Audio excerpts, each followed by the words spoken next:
Viens no populārajiem jautājumiem ir, kā Wordā salikt, lai numerācija iet no 3. vai 4. lapas, un pirmajās tā numerācija nerādās. Wordā tas ir bišķi piņķerīgi, tāpēc es ātri uzmetu ideju, kā tas būs. Pirmā lapa mums ir titula lapa, tālāk nerakstīšu. Nākamajā lapā mums iet anotācija. Starp lapām es pārēju ar Ctrl Enter, tas ir parastais page breaks. Šajā lapā būs satura rādītājs, ko es šobrīd nelikšu iekšā, un šeit aiziet ievads ar tekstu. Numerācija ir vajadzīga sākot ar šo ievada lapu.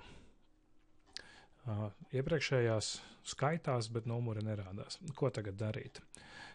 Ja nav ieslēgta neredzamās zīmes, tad ieslēdzam, lai mēs redzētu, un satura rādītāja lapā redzam, kur ir tas page breaks, un viņam klāt pieliksim vēl section breaku. Viņu meklējam 10. vārdā zem page layout, breaks un section break. Nevis next page, bet continuous, jo viens pārtraukums mums jau ir, tad mums divus nevajag. Ja tur kaut kas aiziet šādi, tad to izlabojam. Liekam iekšā lapu numurus.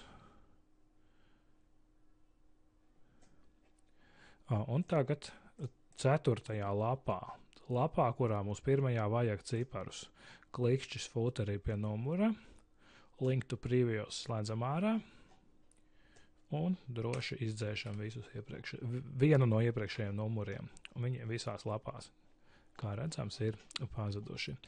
Un tagad uz visās pārējās savukārt uz priekšu, tur viss kārtībā, tur numuriņi iet un viss ir labi.